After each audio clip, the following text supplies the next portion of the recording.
Frogger, but to be honest, they don't really need him to. It might be a mid, but there's the stun goes out from Creepo in the bottom lane. What, he's taking me away directly. Camera, the Ignite's ticking down. Lumi wants the kill. Lune is going to go in and finish it off. The Q misses. Creepo still kiting, and Lune drops to the tower. Wicked dies top lane. Kills going backwards and forwards. And what is it with CLG and Sypher diving towers?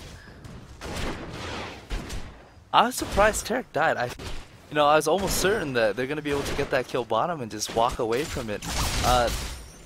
Varus stepped back a little bit too early. Had he gotten off another auto attack, he should have been able to pick up that kill. And also, Tarek didn't need to tank that tower. He treaded in and out of the tower, but had he just gone out, there was already a creep under tower that would have switched aggro. It's understandable that Tarek wants to tank the tower as long as possible for Varus to do as much damage as possible, but in that specific situation, when you already have creeps under the tower, if you just back out, it would switch to the creep until Varus hits his next attack. So I felt Tarek just died unnecessarily there. And yeah, sorry, I lied. Wicked didn't die top. Wicked got another kill on top. As they kick his face check into the bush he was hiding in. Oh, sorry. Face checks into the bush, he was hiding it, and in fact he's getting aggressive again. He's got a Ghost Blade complete already, but he just walks under the tower, starts popping out that ult for some regen. Kick it, cooldown boots, Doran's Blade. You're not going to stand up to a Ghost Blade at 10 minutes. You're definitely going to... It's just at this point in the game, Riven is just fighting to survive with a 3-kill disadvantage and with a 30... Dive bot lane, hit by Pulverize again down onto Creeper. The ult comes up from Haiku bot. Nocturne this time does return a kill onto Lune. And going around the backside, Yellow Pete Frogger with that River as well. Just going to keep chasing Alistair down. Kill goes down. And they were waiting for it this time. They knew that Alistair loved to gang that bottom lane. They knew Sypher were pushing it to the tower and they were preparing for it. And Nocturne was there ready and waiting and turns around. CLG came out better. It's almost predictable that Alistair is going to gank bottom lane. And Pete forced to pop his cleanse, get away from Yumi again. In fact, why did he pop his cleanse? Because Yumi didn't use his slow, and he hasn't got any C's. Oh, did he use his ultimate? Yeah, Varus used his ultimate, and still that rooted Graves. But the reason why it's predictable for Alistair to just continually gank bottom lane is he knows he's not going to be able to convert anything at top anymore. After ganking top and giving up a double kill against Wicked, he's in no hurry to gank top again. As a matter of fact, he's actually probably pretty scared to gank top and potentially give up another double kill. He's probably cutting his losses and just letting Riven farm as best as he can up top and putting pressure everywhere else but top. As long as Riven can survive and farm without dying, is going to allow Alistair to make the certain comebacks that they're going to need to win the game. Yeah, that's the sort of thing. Okay, Wicked is 3-0. He's got a 10-minute Ghost Blade, but look at the gold. It is only, or it's less than 1,000 different. And if Sypher get this dragon, they may in fact take the lead. So this is not over yet. Do not fret about that. And I mean, well, look, Varus is 3-0 as well. So an AD carry scales a little bit better than Bruiser's as the game goes on. And not quite the lead, but they are within 400 gold again now. CLG doing what they can. Wicked just farming up top. Froggen 114 CS and Nivea 97. So doing really well farming the mid lane as he gets his first blue buff now. Now that it's properly respawned. And he actually returns quite a bit of damage to Moops there. Moops missing his stun, puts his ult and his E combo down. Froggen lands his attack move and his dissonance. And a big chunk of Moops' health as we do see Kikis getting found out by Frogger in the jungle. Nothing too serious comes from that though. There's a lot of CC on this Sypher lineup. You've got that Tarek stun, you've got the Anivia stun, you've got Riven's brief stun, you've got the headbutt pulverize from Alistair, and the snare from Varus. Basically everybody on Sypher's got a CC component, so at any point if it's an uneven fight, 5-man dive from CLG, goes in onto Moops, the egg goes down. And Creepo. That damage is so huge. Massive. Kikis does flash under the tower for a stun. That's all he gets from it though. Stuns and walks out.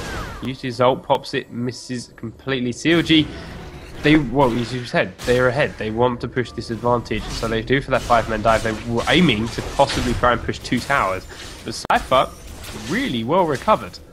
They were all there very quickly. First tower didn't even drop, just lost Nivea, which, okay, better than, or not as good as nobody dying, but a lot better than losing a tower or 2. I'm a little curious. Varus's build is just vastly different from last game. Instead of stacking massive attack speed, he's stacking armor pen and damage right now. I guess just with Tarek and the Shatter is going to multiply a lot better. He's essentially bringing people's armor down to 0, and every single attack he does after that is almost true damage. Yeah. I don't want to say he's still experimenting, because when you don't experiment in tournament games, but if Yumi and Lume have played with this over the last couple of days and come to this conclusion, they've done a lot of Varus Tarek pairing. And, I get the whole concept of that with Nunu. With all the attack speed, he's gonna be able to get that passive off as much as possible. And with Tarek, which every time Tarek shatters, he's gonna remove a sizable amount of armor. And you stack that on with armor pen and brutalizer, you know, the target's armor is gonna be very close to 0.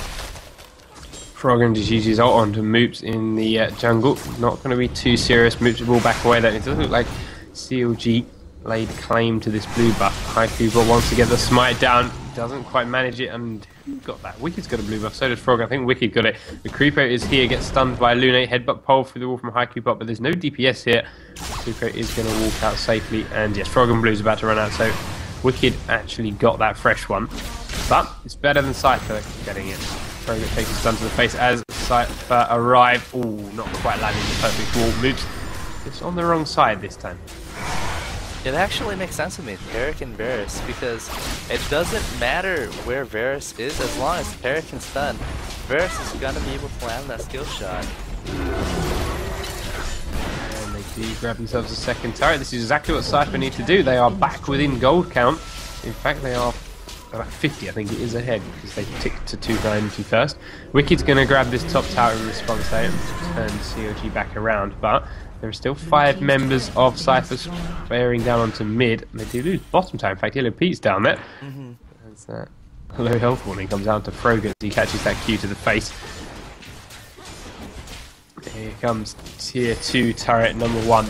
Turret number 3 in total for Sypher, but a nice ult comes out from Creeper. They save the turret. Lune is going to be the focus for CLG. Great ult comes out from Froggen, just like he said with that Nocturne. And Wicked is here, chasing down onto Kikis. He's channeling the ult, needs to get in range. Can't quite do it, gets a little bit creep blocked. Ooh. He's gonna... I'm surprised Riven stopped moving. Had he stood there for another half a second, Wicked would have been able to go in Resonating Strike.